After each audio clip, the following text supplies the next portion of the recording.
와, 진짜 대박. 이게 실화라고요? 한국 겨울이 이렇게 무섭다고요?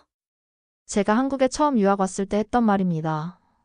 지금도 그때를 생각하면 얼굴이 화끈거리네요. 도쿄에서 자란 제가 얼마나 한국을 얕봤는지 모르겠어요. 인천공항 자동문이 열리던 그 순간, 제 인생이 완전히 바뀔 거라고는 상상도 못했거든요. 진짜 미쳤어요. 한국 사람들 다 괴물 아닌가요? 이런 날씨에 어떻게 살아요? 제 입에서 나온 두 번째 말이었죠. 2024년 1월, 최악의 한파가 몰아치던 그날을 절대 잊을 수 없어요. 그때 저는 정말 자신만만했었거든요. 도쿄 긴자에서 산 캐시미어 코트에 50만원짜리 머플러를 둘렀죠. 비행기 타기 전에는 SNS에 이런 글도 올렸어요. 한국이랑 일본이랑 위도가 비슷한데 뭐가 그리 다르겠어요? 우리도 춥다고요. 게다가 전 홋카이도 출신이에요. 쫄지 않아요. 근데 이게 웬걸요? 공항 자동문이 열리는 순간 제 인생이 바뀌었어요. 영하 12도의 칼바람이 제 얼굴을 때렸을 때 전 진짜 숨을 쉴 수가 없었어요. 기상청 체감온도가 영하 20도라더군요. 제가 그토록 자랑스러워하던 캐시미어 코트는 그냥 종이었어요. 바람을 하나도 막지 못했죠. 50만원짜리 머플러요. 그냥 목에 두른 장식품이었을 뿐이에요. 공항 로비에서 본 광경은 더 충격적이었어요. 검은 롱패딩을 입은 한국인들이 마치 펭귄 무리처럼 보였거든요. 솔직히 말하면 처음엔 좀 비웃었어요. 패션 감각이 없나? 저렇게까지 과하게 입어야 하나? 도쿄에선 상상도 못할 패션 테러인데. 근데 이 말이 제 발등을 찍었죠. 공항에서 리무진 버스 정류장까지 가는 15분 동안 저는 3번이나 실내로 도망쳐 들어가야 했으니까요. 그때 진심으로 후회했어요. 진짜 죄송해요. 제가 잘못했어요. 한국 사람들이 왜 저렇게 입는지 이제 완전히 이해했어요. 이게 제 한국 생활의 시작이었어요. 근데 이게 다가 아니었죠. 더 놀라운 일들이 기다리고 있었거든요. 한국의 겨울은 제가 알던 모든 걸 뒤집어 놓았어요. 일본에서는 상상도 못했던 일들이 매일매일 펼쳐졌죠. 지하철을 타고 명동으로 가는 길이었어요. 제 옆자리에 앉은 할머니께서 저를 보더니 걱정스러운 눈빛으로 말씀하셨어요. 아가씨 롱패딩 하나 사야겠어요. 그러다 동상 걸려요. 처음엔 그 말씀이 과하다고 생각했는데 30분 후에 제 생각이 완전히 바뀌었죠. 명동거리에 발을 디는 순간 제 온몸이 얼음이 되는 것 같았어요. 바람은 마치 수천 개의 바늘로 제 피부를 찌르는 것 같았고 코트 속으로 스며드는 찬 공기는 마치 액체 질소 같았어요. 그런데 신기하게도 롱패딩을 입은 사람들은 아무렇지도 않게 걸어 다니더라고요. 그때 깨달았어요. 한국의 롱패딩은 단순한 옷이 아니라는 걸요. 이건 한국의 겨울을 이기는 지혜의 결정체였어요. 수천 년 동안 이 땅에서 살아온 한국인들이 만들어낸 혁신적인 생존 도구였죠. 결국 저도 롱패딩을 샀어요. 검은색 롱패딩을요. 입는 순간 세상이 달라졌어요. 그제서야 이해했죠. 왜 한국인들이 이걸 선택했는지, 왜 이렇게 입는 게 현명한지를요. 이건 단순한 유행이 아니었어요. 과학이었고 지혜였고 문화였어요. 지금 이 글을 쓰면서도 그때를 생각하면 부끄럽네요. 제가 얼마나 무지했는지, 얼마나 오만했는지를요. 하지만 이건 시작에 불과했어요. 제가 한국의 겨울 문화에서 받은 충격은 여기서 끝나지 않았거든요. 이제부터 제가 들려드릴 이야기는 더욱 놀라운 발견들로 가득해요. 우리가 미처 몰랐던, 아니 당연하게 여겼던 것들이 사실은 얼마나 특별한 것이었는지 깨닫게 된 이야기죠. 다음은 제가 처음 온돌방을 경험한 이야기를 들려드릴게요. 그건 정말 말로 표현할 수 없을 정도로 충격적인 경험이었어요. 아니 이건 또 뭐죠? 바닥에서 열이 나요. 기숙사에 처음 들어섰을 때 제가 외쳤던 말입니다. 신발을 벗고 방에 들어서는 순간 느껴진 따뜻함이 너무 신기해서 저도 모르게 나온 반응이었어요. 저는 그 자리에 그대로 얼어붙어 버렸죠. 말 그대로 따뜻함에 얼어붙었다니 참 아이러니하죠. 룸메이트 민지가 제 반응을 보고 웃으면서 말했어요. 온돌이라고 한국의 전통 난방 방식이래요. 바닥 아래로 따뜻한 물이 흐르면서 방 전체를 데운다는 거였죠. 처음에는 믿기지 않았어요. 아니, 바닥을 데운다고요? 일본에서는 상상도 못할 발상이었거든요. 그런데 이게 웬걸요? 바닥에 앉아있으니까 점점 온몸이 따뜻해지는 거예요. 라디에이터나 에어컨 난방과는 완전히 다른 느낌이었어요. 발바닥부터 시작해서 전신으로 퍼져나가는 따뜻함이 마치 어머니의 품 같았달까요? 민지는 바닥에 이불을 깔더니 거기서 공부를 시작했어요. 저는 처음에 의아했죠. 책상과 의자가 있는데 왜 바닥에서 공부를 하지? 그런데 호기심에 따라해보니까 이게 또 신세계더라고요. 따뜻한 바닥에 앉아있으니 무언가 안정감이 느껴졌어요. 책상에서는 느낄 수 없었던 편안함이었죠. 어느새 저도 이불을 깔고 앉아 책을 읽고 있었어요. 시간 가는 줄도 모르고요. 그날 밤 더 놀라운 경험을 했어요. 민지가 바닥에 이불을 깔고 거기서 자는 거예요. 침대가 있는데도요. 처음엔 이해할 수 없었어요. 그런데 저도 따라해보니까 이거였구나 싶더라고요. 따뜻한 바닥에서 자는 게 이렇게 좋은 거였어요. 일본의 차가운 방바닥과는 비교도 안 되는 포근함이었죠. 마치 따뜻한 모래사장에 누운 것처럼 온몸이 포근하게 감싸져요. 그날 저는 제 인생에서 가장 편안한 숙면을 취했답니다. 다음날 아침 민지가 더 놀라운 걸 알려줬어요. 이게 단순한 현대 기술이 아니라 수천 년의 역사를 가진 한국의 지혜라는 거예요. 온돌은 삼국시대부터 있었대요. 저는 그 말을 듣고 완전히 충격을 받았어요. 수천 년 전부터 이런 걸 만들어서 썼다고요. 그것도 지속 가능한 방식으로요. 일본인인 제가 부끄러워질 정도였어요. 우리는 한국을 단순히 기술 강국으로만 생각했는데 알고 보니 그 뿌리에는 이렇게 오래된 지혜가 있었다니요. 며칠 지나지 않아 저는 완전히 온돌의 포로가 되어버렸어요. 수업이 끝나고 기숙사에 돌아오면 가장 먼저 하는 게 바닥에 눕는 거였어요. 스트레스가 쌓일 때면 바닥에 배를 대고 엎드려서 스마트폰을 보는 것만으로도 마음이 진정되더라고요. 특히 놀라웠던 건 온돌방에서 보내는 시간이 늘어날수록 제 몸이 변하는 걸 느낄 수 있었다는 거예요. 항상 차가웠던 발이 따뜻해졌고 늘 뻣뻣했던 어깨도 편안해졌어요. 일본에서는 겨울만 되면 고질적으로 시달리던 허리 통증도 사라졌죠. 그러던 어느 날이었어요. 민지가 제 변화를 보더니 웃으면서 말하더라고요. 사유리 씨 이제 완전히 한국인이 다 됐네요. 그 말을 듣는 순간 깨달았어요. 제가 온돌을 통해 단순히 따뜻함만 얻은 게 아니라는 걸요.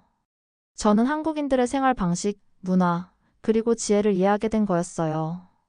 바닥에 앉아서 함께 밥을 먹고 이야기를 나누고 잠을 자는 이 모든 것들이 온돌이라는 문화 속에서 자연스럽게 형성된 거였죠. 그런데 이것도 시작에 불과했어요. 어느 날 민지가 절 찜질방으로 데려갔거든요. 그곳에서 저는 또 다른 차원의 충격을 받게 됐답니다. 온돌이 만들어낸 궁극의 문화 공간, 찜질방에서의 이야기는 지금도 생각하면 놀랍기만 해요. 찜질방이요? 목욕탕에서 뭘 어쩌자는 거예요? 민지가 저를 찜질방으로 데려가자고 했을 때 제 반응이었어요. 일본의 센토나 온천과 비슷한 거겠거니 생각했죠. 근데 아니었어요. 전혀 달랐어요. 완전히 완벽하게 달랐어요. 24시간이요? 거기서 잔다고요? 밥도 먹는다고요? 처음엔 이해가 안 됐어요. 아니, 목욕탕에서 그런 걸 다 한다고요? 일본 사람인 제가 이상하게 들릴 수도 있지만 찜질방이라는 존재 자체가 너무 신기했어요. 이건 목욕탕이 아니었어요. 완전히 새로운 차원의 공간이었죠. 찜질방 입구에 들어서는 순간부터 달랐어요. 실내복으로 갈아입고 안으로 들어가는데 마치 다른 세계로 들어가는 것 같았어요. 그리고 그 예감은 적중했죠. 헐, 대박. 이게 뭐예요? 여긴 천국인가요? 거대한 홀 전체가 온돌로 데워져 있었어요. 게다가 곳곳에 다양한 온도의 찜질방들이 있었고 수십 명의 사람들이 마치 해변의 물개처럼 편안하게 바닥에 누워 있었죠. 어떤 사람은 신문을 읽고 어떤 사람은 휴대폰을 보고 또 어떤 사람은 그냥 평화롭게 잠들어 있었어요. 민지가 저를 황토방으로 데려갔어요. 들어가자마자 느껴지는 은은한 열기가 온몸을 감쌌죠. 그 다음은 소금방이었는데 정말 해변에 누운 것 같은 느낌이 들더라고요. 각각의 방들이 가진 독특한 매력에 완전히 빠져들었어요. 하지만 가장 큰 충격은 따로 있었어요. 바로 식당이었죠. 따뜻한 바닥에 앉아서 먹는 라면 맛이 그렇게 특별할 수 있다는 걸 누가 알았겠어요? 도쿄의 미슐랭 레스토랑보다 맛있었다니까요.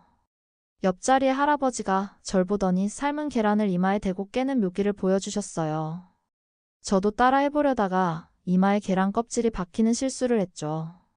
근데 웃기게도 그것마저 즐거운 추억이 되었어요. 시간이 어떻게 흘러갔는지 모르겠어요. 마치 시간이 멈춘 것 같은 평화로움이 그곳에 가득했거든요. 한밤중인데도 사람들은 삼삼오오 모여 이야기를 나누고 휴식을 취하고 있었어요. 결국 저는 찜질방 VIP 회원이 되어버렸어요. 일주일에 한 번은 꼭 갔거든요. 시험 기간에는 공부하기 좋은 조용한 공간이 되어주었고, 피곤할 때는 최고의 휴식처가 되어주었죠. 일본 친구들한테 찜질방 문화를 설명하려고 했는데 쉽지 않더라고요. 24시간 영업하는 온돌 공간에서 잠을 자고, 밥을 먹고 휴식을 취한다는 게 그들에게는 너무 낯선 개념이었나 봐요. 근데 이상한 건 이게 결코 이상하지 않다는 거예요. 오히려 너무나 자연스럽고 당연했어요. 찜질방은 그냥 공간이 아니었어요. 한국인들의 일상이자 문화였고 삶의 방식 그 자체였죠. 어느 날은 늦은 밤까지 과제를 하다가 찜질방에 갔어요. 새벽 3시였는데도 사람들이 있더라고요. 다들 각자의 이유로 그 시간을 보내고 있었죠. 그때 문득 깨달았어요. 찜질방이 단순한 휴식 공간이 아니라는 걸요. 이곳은 한국인들의 제2의 집이었어요. 언제든 찾아갈 수 있고, 편히 쉴 수 있고, 위로받을 수 있는 공간. 그래서 사람들이 이곳을 사랑하는 거였어요. 일본에도 공중목욕탕이나 온천이 있지만 이건 달랐어요. 찜질방은 그 이상의 무언가였죠. 온돌 문화가 현대적으로 진화한 최종 형태라고 할까요? 근데 말이에요. 이런 완벽한 문화를 모두가 이해하는 건 아니더라고요. 특히 서양에서 온 교환학생들은 더했죠. 그 중에서도 가장 심했던 게 영국에서 온 제임스였어요. 그의 이야기는 정말 지금 생각해도 화가 나네요. 그는 찜질방을 보면서 이렇게 말했거든요. 이런 곳에서 시간을 보내다니 한국인들은 참 이상해. 그 순간 제가 얼마나 화가 났는지 아세요?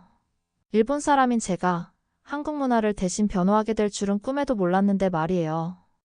아니 제임스, 넌 이해를 못하는 거야. 이건 단순한 목욕탕이 아니라고. 제가 바로 반박했죠.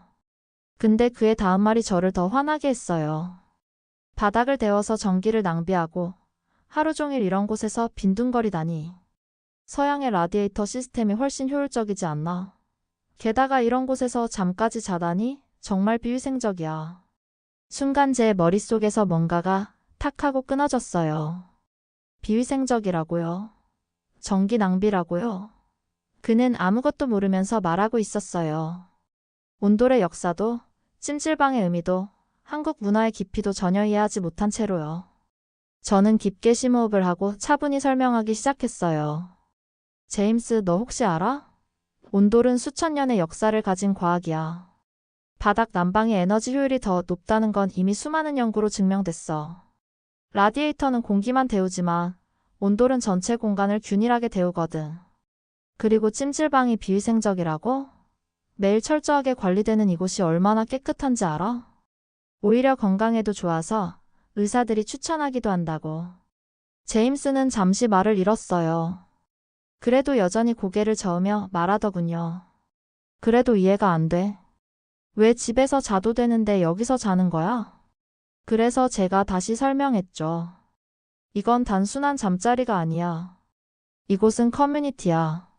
사람들이 모여서 이야기하고 휴식하고 서로를 이해하는 공간이라고. 한국의 정을 느낄 수 있는 곳이지. 그리고 너 알아? 이 찜질방 문화가 얼마나 경제적인지? 24시간 운영되는 안전한 공간에서 이렇게 저렴한 비용으로 휴식을 취할 수 있다는 게 얼마나 대단해? 제 설명이 끝나갈 무렵 제임스의 표정이 조금씩 달라지기 시작했어요.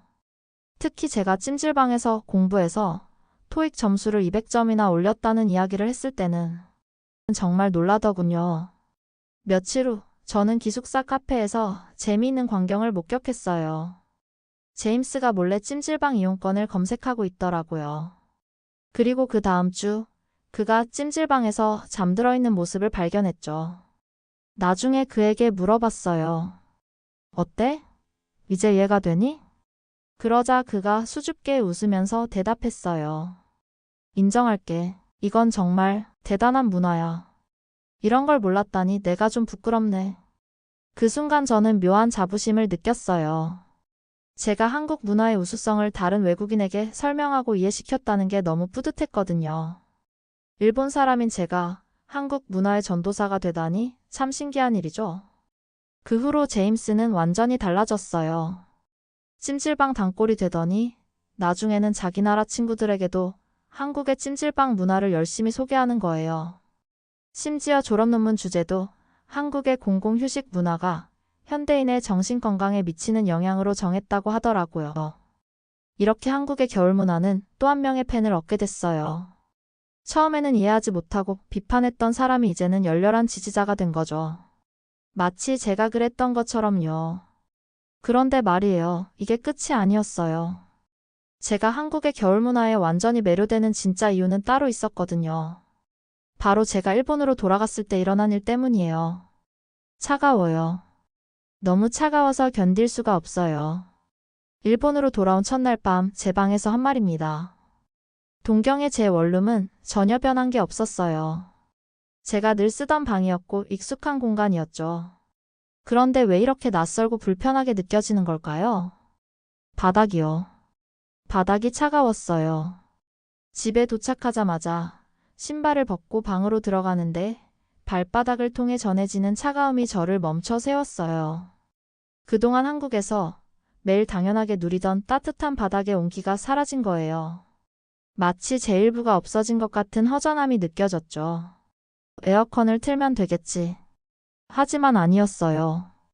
에어컨 난방은 달랐어요. 머리만 뜨겁고 발은 여전히 차가웠죠.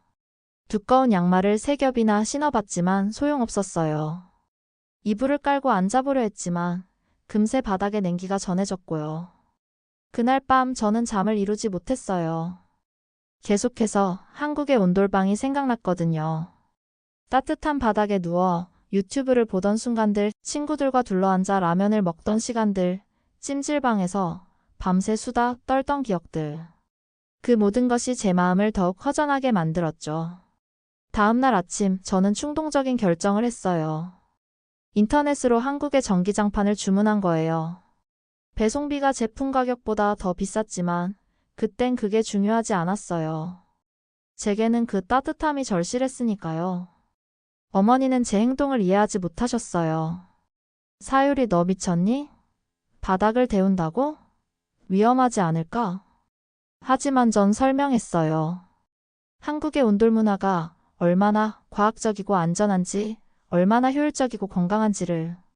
처음에는 어머니도 반대하셨지만 전기장판을 깔고 난 뒤에는 오히려 더 자주 제 방에 오시더라고요. 아, 이제 알겠다. 내가 왜 그리 한국의 겨울을 그리워하는지. 어머니의 말씀이었어요. 따뜻한 바닥에 앉아 계시던 어머니가 그러시더라고요. 그리고 며칠 뒤 거실에도 전기장판이 깔렸어요. 회사에서도 변화가 있었어요. 제가 한국의 겨울 문화에 대해 이야기하면서부터 동료들이 하나둘씩 관심을 보이기 시작했거든요. 특히 우리 부서 팀장님이 가장 큰 관심을 보이셨어요. 사유리 씨, 우리도 회의실에 온돌 시스템을 도입하면 어떨까요? 직원들의 업무 효율성이 올라갈 것 같은데. 정말 기뻤어요. 제가 경험한 한국 문화의 우수성을 다른 사람들도 인정하기 시작한 거였으니까요. 그리고 이건 시작에 불과했어요. 얼마 전에는 도쿄 시부야에 한국식 찜질방이 오픈했다는 소식을 들었어요. 물론 한국의 찜질방과는 많이 다르지만 그래도 한국 문화가 일본에 영향을 미치기 시작했다는 게 너무 뿌듯했죠. 요즘은 매년 겨울마다 한국을 방문해요. 친구들은 절 이해하지 못해요. 왜 하필 추운 겨울에 가냐고 물어보죠. 그럴 때마다 전 이렇게 대답해요. 한국의 겨울은 특별해요. 바깥은 춥지만 마음은 따뜻하거든요. 온돌이 데워주는 건 바닥만이 아니에요. 사람의 마음도 데워주죠. 이제 저는 두 개의 고향을 가진 사람이 되었어요. 하나는 제가 태어나고 자란 일본이고, 다른 하나는 제 마음을 따뜻하게 데워준 한국이에요. 그리고 이제는 확신해요. 온돌과 찜질방으로 대표되는 한국의 겨울 문화는 분명 세계적인 문화가 될 거라고요. 이미 시작됐잖아요. 제가 그랬던 것처럼 점점 더 많은 외국인들이 한국의 겨울에 매료되고 있으니까요. 여러분, 우리가 당연하게 여기는 이 문화가 얼마나 특별한지 아시나요? 저는 이제 알아요. 한국의 겨울은 결코 춥지 않다는 걸요. 오히려 가장 따뜻한 계절이라는 걸요. 이 글을 읽으시는 여러분들의 생각이 궁금해요. 여러분도 이런 경험이 있으신가요? 외국인 친구들에게 우리 문화를 자랑스럽게 설명하셨던 적이 있다면 댓글로 공유해 주세요. 우리의 이야기가 모여 더 큰 자부심이 될 수 있을 거예요. 구독과 좋아요, 그리고 여러분의 소중한 댓글은 제게 큰 힘이 됩니다. 다음에는 더 재미있는 한국 문화 이야기로 찾아뵐게요. 감사합니다.